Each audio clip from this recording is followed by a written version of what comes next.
کیا آپ جانتے ہیں کہ ایک نبی ایسے بھی گزرے ہیں جنہوں نے حضرت اسرائیل علیہ السلام کو تھپڑ مار دیا؟ یہ بات سن کر حیرانی ہوتی ہے نا، لیکن یہ کوئی من گھڑت قصہ نہیں، بلکہ صحیح بخاری اور صحیح مسلم میں موجود ایک مستند واقعہ ہے۔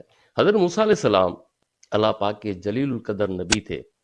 اللہ پاک نے انہیں غیر معمولی قوت، جرت اور حق کے لیے کھڑے ہونے کا حوصلہ عطا فرمایا تھا۔ ایک دن اللہ پاک کے حکم سے فرشتہ موت حضرت اسرائیل علیہ السلام انسانی شکل میں حضرت موسیٰ علیہ السلام کے پاس آئے تاکہ ان کی روح قبض کریں۔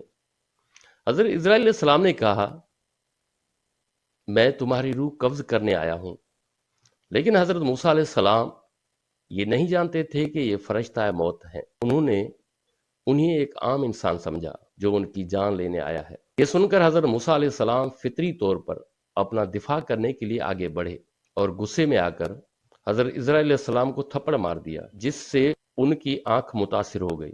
حضرت اسرائیل علیہ السلام فوراً اللہ پاک کے حضور واپس گئے اور عرض کیا، یا اللہ، آپ نے مجھے ایسے بندے کے پاس بھیجا جو مرنا نہیں چاہتا۔ اللہ تعالیٰ نے حضرت اسرائیل علیہ السلام کی آنکھ درست فرما دی اور فرمایا، دوبارہ جاؤ، لیکن اس بار میرا حکم واضح طور پر بتانا۔ جب حضرت اسرائیل علیہ السلام دوبارہ آئے اور حضرت موسیٰ علیہ السلام کو بتایا تو حضرت موسیٰ علیہ السلام نے بغیر کسی تردید کے سر تسلیم خم کر دیا۔ پھر اللہ تعالیٰ نے حضرت موسیٰ علیہ السلام کو اختیار دیا کہ اگر وہ چاہیں تو ایک بیل کی پشت پر ہاتھ رکھیں اور جتنے بال ان کے ہاتھ کے نیچے آتے ہیں اتنے سال مزید زندگی مل جائے گی۔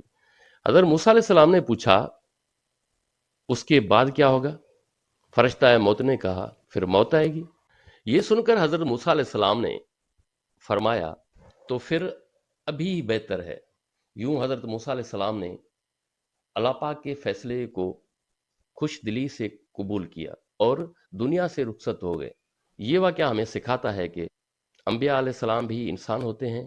لا علمی میں کیا گیا عمل گناہ نہیں، اصل کامیابی اللہ پاک کے فیصلے پر راضی رہنے میں ہے۔ اگر آپ کو یہ ویڈیو پسند آئی ہو تو لائک، شیئر اور فالو ضرور کریں تاکہ ایسی مزید مستند اسلامی معلومات آپ تک پہنچتی رہیں۔ اللہ حافظ۔